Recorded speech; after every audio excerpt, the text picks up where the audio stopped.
জানিয়ে দিব এই মাত্র হাতে পাওয়া বাংলা সংবাদ। শুরুতেই জানিয়ে দিব, সবাইকে অবাক করে দেশে ফিরলেন তারেক রহমান, চরম বিপদে শেখ হাসিনা। বাংলাদেশের রাজনীতি হঠাৎ করেই আবারও উত্তাল। দীর্ঘদিন লন্ডনে রাজনৈতিক নির্বাসনে থাকার পর সবাইকে অবাক করে হঠাৎ করেই দেশে ফিরেছেন বিএনপির ভারপ্রাপ্ত চেয়ারম্যান তারেক রহমান। এই খবরে দেশ জুড়ে শুরু হয়েছে তুমুল আলোড়ন। রাজনৈতিক অঙ্গনে দেখা দিয়েছে চরম অস্থিরতা। অনেকে বলছেন এটাই হতে পারে বাংলাদেশের রাজনীতির টার্নিং পয়েন্ট। সূত্র মতে, গভীর রাতেই ঢাকার হজরত শাহজালাল আন্তর্জাতিক বিমানবন্দরে অবতরণ করেন তারেক রহমান। বিমানবন্দরের নিরাপত্তা ছিল নজিরবিহীন। শত শত পুলিশ, র্যাব ও গোয়েন্দা সদস্যদের মোতায়েন করা হয়। তবে সরকারিভাবে এই আগমন নিয়ে কোনো ঘোষণা বা নিশ্চয়তা দেয়নি প্রশাসন। কিন্তু কয়েকটি আন্তর্জাতিক সংবাদ মাধ্যম দাবি করেছে, লন্ডনে দীর্ঘ আলোচনার পর কিছু আন্তর্জাতিক মহলের মধ্যস্থতায় এই প্রত্যাবর্তন ঘটেছে। রাজনৈতিক বিশ্লেষকদের মতে, বিএনপির জন্য এটা এক বিশাল মনোবল সঞ্চারের মুহূর্ত। বহু বছর পর দলের নেতৃত্বে সরাসরি উপস্থিত হচ্ছেন তারেক রহমান, যে সময়ে সরকার সবচেয়ে বড় চ্যালেঞ্জের মুখে।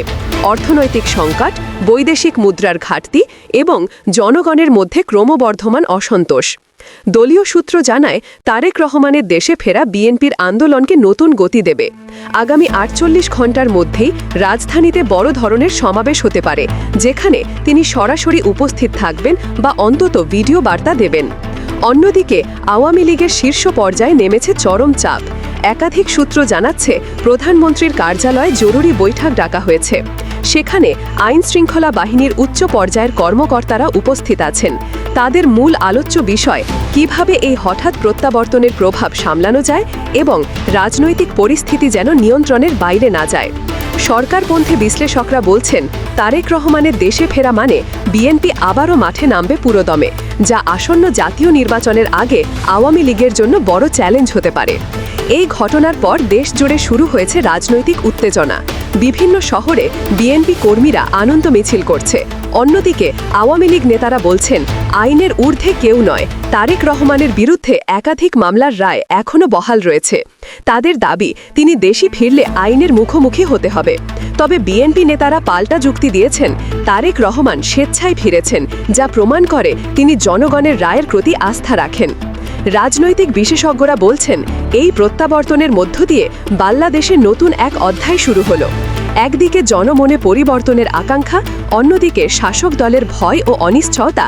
এই দুই শক্তির সংঘর্ষ এখন অনিবার্য বলে মনে করছেন অনেকে।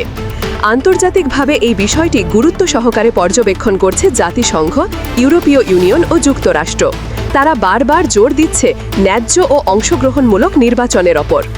এখন প্রশ্ন একটাই, তারেক রহমানের দেশে ফেরা কি সত্যি সরকারের জন্য চরম বিপদের ঘণ্টা বাজালো, নাকি এটা কেবল আরেকটি রাজনৈতিক নাটকীয়তা? সময়ই বলে দেবে। তবে একটা বিষয় নিশ্চিত, বাংলাদেশের রাজনীতি এখন এক নতুন মোড়ের সামনে দাঁড়িয়ে গেছে। দেশে ফিরলেন তারেক রহমান, বদলে যাচ্ছে রাজনৈতিক সমীকরণ। আজকের জন্য এখানেই বিদায়। দেখা হবে আরেকটা নতুন সংবাদ নিয়ে। নতুন আপডেট সংবাদ পেতে আমাদের চ্যানেলটা সাবস্ক্রাইব করে রাখুন।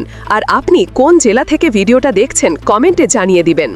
এম নিউজ আপডেট থেকে আমি নুসরাত আপনাদের সাথে আছি। শেষ পর্যন্ত আমাদের সাথে থাকার জন্য ধন্যবাদ।